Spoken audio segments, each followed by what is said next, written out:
bebas adalah persaingan kualitas. Apa saja yang dipersaingkan di kualitas tersebut? Yang pertama, produk.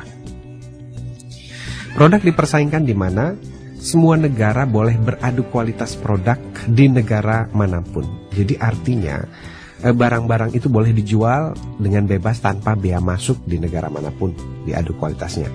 Itu belum seberapa. Dibandingkan nanti pasar bebas 2010 sampai 2015 yang diadu itu bukan barang lagi, tapi kualitas sumber daya manusia. Dan itu terjadi pada zamannya anak kita saat besar nanti. Nah, konteksnya begini kira-kira ya. Mungkin ibu-ibu berpikir bahwa ini nggak ada hubungannya sama saya gitu. Saya pikir ini berhubungan erat sekali. Pada saat tahun 2006 ya, saya mulai mengkampanyekan ini. Pentingnya memahami pasar bebas. Tahun 2006 ayah sudah mulai, kenapa itu? Begini, karena saya melihat bahwa pasar bebas ini akan menjadi dua kesempatan. Yang pertama adalah ini bisa jadi peluang kalau kita bisa memanfaatkannya dan mempersiapkan dengan baik. Tapi sekaligus bisa menjadi ancaman kalau kita tidak bisa mempersiapkan pasar bebas ini bagi anak-anak kita dengan baik. Pasar bebas itu hanya mengenal satu, quality atau spesialisasi. Jadi kalau kita bicara di pasar bebas, kita akan bicara tentang quality sumber daya manusia. Dan quality sumber daya manusia itu sifatnya spesialisasi. Jadi bukan generalisasi. Intinya di situ. Nah, oleh karena itu, kalau kita ingin mengejar pasar bebas, maka persiapkanlah anak kita dari sisi kualitas. Yang spesialis, bukan yang generalis. Saya menekankan kepada potensi, karena apabila seseorang sekolah sesuai dengan potensinya atau mengambil kursus sesuai dengan potensinya, maka biaya yang kita keluarkan atau yang orang tua keluarkan bagi anaknya itu become investment, jadi investasi. Tapi kalau tidak, itu akan jadi expense. Kenapa saya katakan begitu? Begini, banyak orang tua yang menyekolahkan anaknya. Biasanya kalau anak sekolah disaraninnya apa? Ambil ekonomi, ekonomi atau ambil kedokteran, ya. Apa yang dipikiran kepala orang tua kebanyakan adalah kalau ekonomi nanti gampang cari uang. Tapi belum tentu anaknya potensial di sana. Nah, kalau dia tidak potensinya di sana, maka dia tidak menyukai bidang itu, dia tidak serius, otomatis jadi ekonom pas-pasan nanti. Dan ini akan wipe out dari pasar bebas, karena pasar bebas hanya mengenal specialization and qualification. Nah, pada saat kita melakukan pembimbingan sukses anak sejak usia dini, starting from mindset. Mindset itu ada dua macam ya. Jadi sukses menurut orang gagal dan sukses menurut orang sukses. Nah, yang menarik adalah sukses menurut orang gagal. Oke, Ayah. Nah, sukses menurut orang gagal itu rumusnya adalah M H. M H. Jadi 3M 1H. Apa ini, Ayah? Money, happy. Nah, yang kedua adalah rumus sukses dari orang sukses. Jadi terserah nih kita mau mendidik anak dengan rumus sukses dari orang gagal atau dari orang sukses. Tapi biasanya orang yang menekankan money, dan happy itu rata-rata nggak dapat happy-nya. Happy dulu dari awal. Kenapa? Karena kalau kita happy pasti kita fokus. Nah, kalau happy itu pasti kita all out. Betul. Oke, Ayah.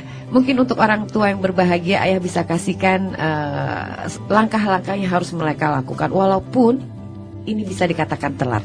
Ya.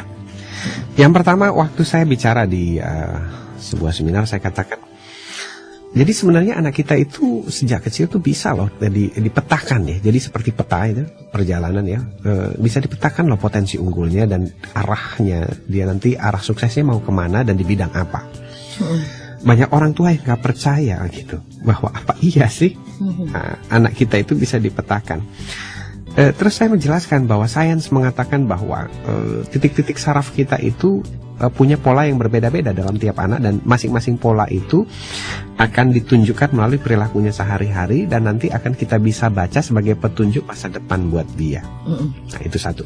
Nah, pada saat saya membaca itu dan mempelajari setelah mendalaminya, saya uji coba dulu sama diri saya itu ya. Pola-polanya cocok nggak, ketemu nggak, habis begitu saya uji juga, berhasil nggak, sampailah saya di posisi yang sekarang ini.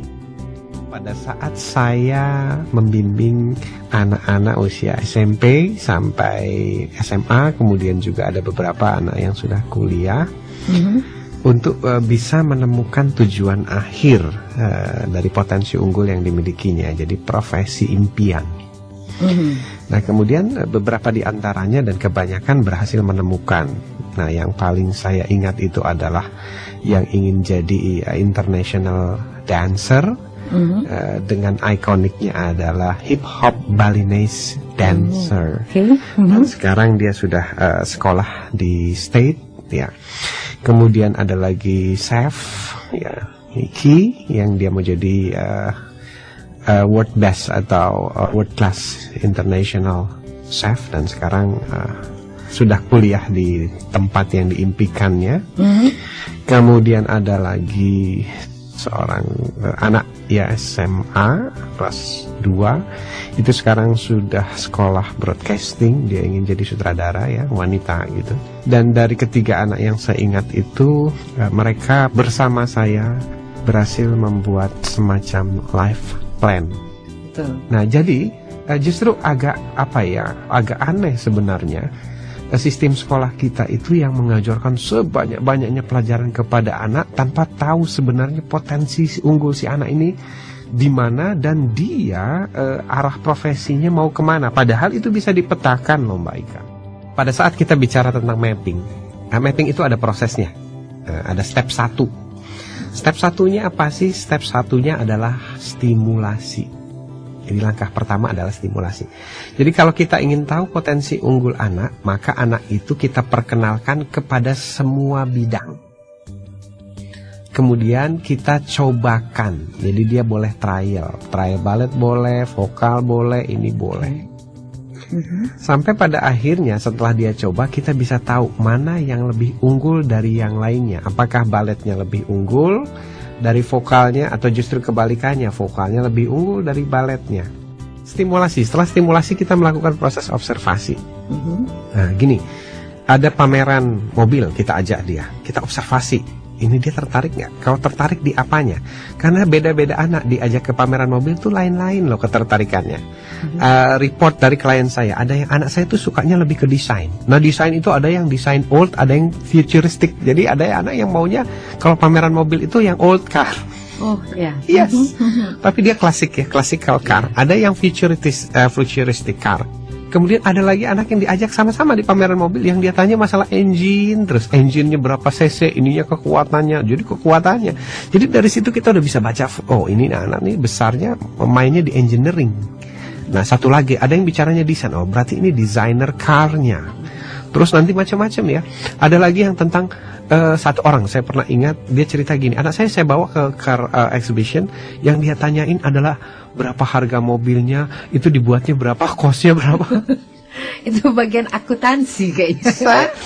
Saya menduga bahwa hubungannya adalah di proses produksi, sama di pemasaran. Kita masih belum bisa justifikasi apakah di accounting atau apa, bisa macam-macam gitu. Tapi yang jelas dia lebih ketertarikannya di finance. Makanya kalau kita sudah mengetahui itu, kita memilih sekolah itu akan sesuai dengan potensi unggul anaknya.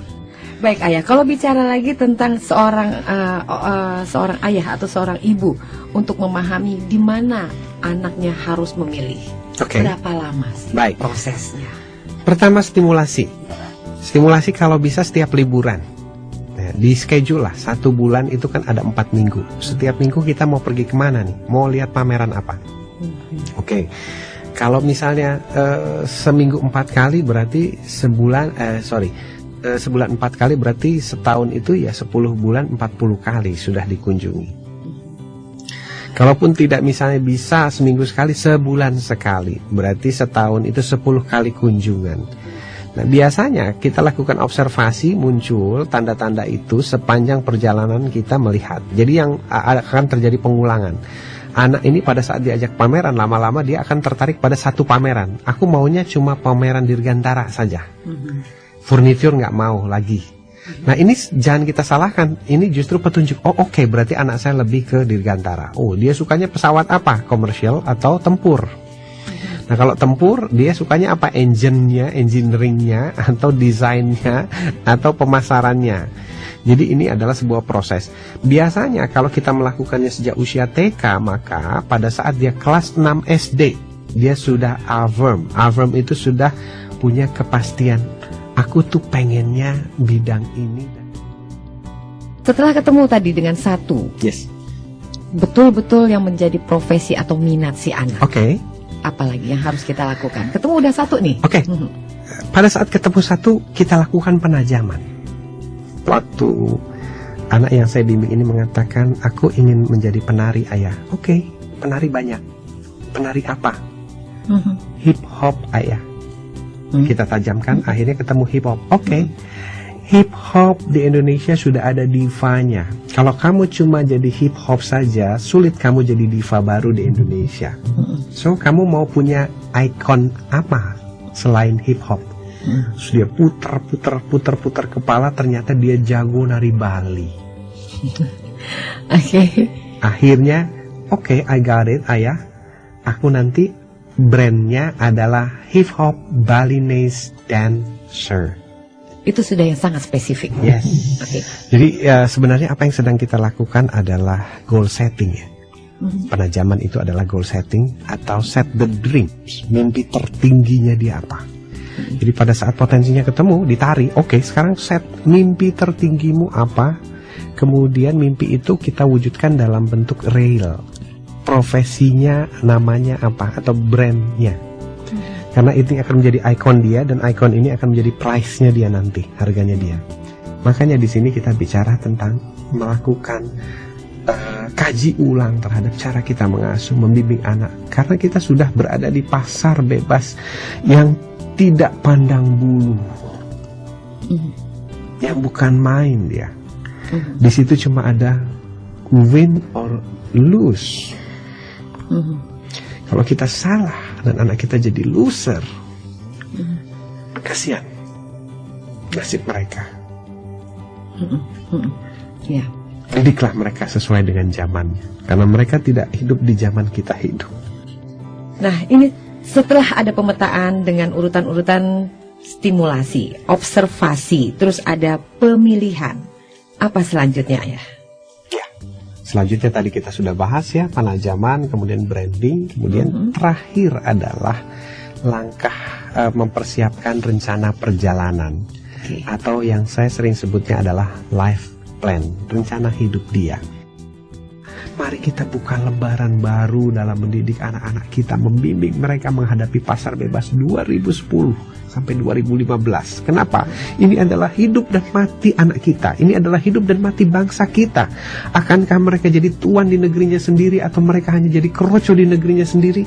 Itu semuanya pilihan setiap orang tua yang ada di Indonesia. Ya. Ada kelompok orang-orang tua yang pesimis dan tidak mau melakukan action. Ada orang tua yang optimis dan terus melakukan action pada anaknya. Dan saya melihat dua kelompok ini sangat berbeda jauh. Orang yang optimis dan melakukan action dari apa yang saya sampaikan kepada mereka, anaknya sekarang sedang terbang menuju puncak. Yang pesimis, ya mereka terus berada di tempat. Saya jelas melihat perbedaan itu. Dan pilihan apakah kita mau optimis dan melakukan action, atau kita tetap di tempat duduk tenang-tenang sampai menunggu nanti ajal tiba, itu semua adalah pilihan kita. Oleh karena itu, mari saya mengajak para orang tua untuk bergandengan tangan, mulai lembaran baru mendidik anak. Lakukanlah action, berbuatlah sesuatu, apapun, sekecil apapun, karena ini sangat berarti bagi anak-anak kita dan masa depan mereka kelak. Saya yakin Tuhan akan bersama kita. Oke Ayah, ini perbincangan yang sangat luar biasa, dan mudah-mudahan jadi inspirasi buat para orang tua. Amin.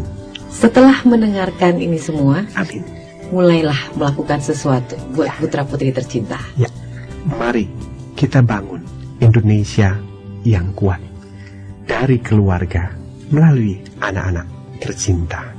Kalau bukan kita, siapa lagi? Dan kalau bukan sekarang, kapan lagi?